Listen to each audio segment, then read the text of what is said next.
And right now at 11 o'clock, a massive development more than 2 years after the collapse of the Key Bridge. Attorneys for the families whose loved ones died in the tragedy have now settled with the owners and operators of the Dali cargo ship.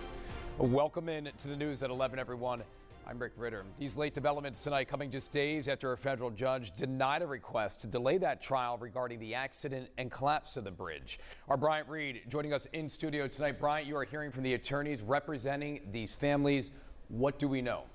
Yeah, so right now we know that the settlement was agreed to today between the four families and the owners, operators of the Dali when that Key Bridge collapse happened. Those owner operators are Grace Ocean. And the attorney is saying, though, that the terms of the settlement are confidential. 6 men died in the Key Bridge collapse when the Dali cargo ship lost power and rammed into one of the supports of the bridge. The 6 who died were construction workers who were filling potholes on the bridge. Last week, the Department of Justice filed criminal charges against the ship's operator and another employee who they say were in charge of making decisions that led to the crash and then covering it up. Also last week, Maryland's Attorney General confirmed the state and the ship's owner and operator settled for more than $2 billion. Tonight's settlement by the families now resolves all claims against the owners and operators of the Dali by the four families, according to their attorney.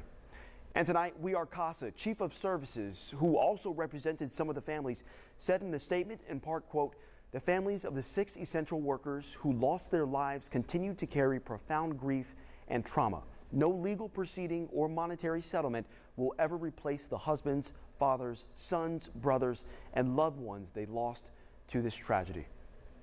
Also included in this settlement is the lone survivor of the Key Bridge collapse, so 5 total settlements. Julio Cervantes Suarez was only able to survive by forcing the window down in his car as water was rising to his neck and climb out. He is the 5th out of 7 total families involved in the collapse that have or are working through a settlement with Grace Ocean. All right, so Brian, I think the question is what happens next now? I mean, are the other 2 families settling? Does this mean their civil trial is now over?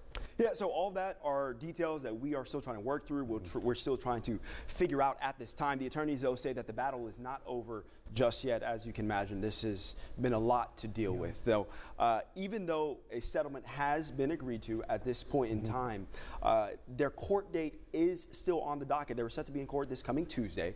And so as for right now, that court date, like I mentioned, on the docket and is still planned to happen. So we will see where things go from here. Got a lot more still to play out. It's going to be a lengthy process. Absolutely. Brian, great coverage. Thank you.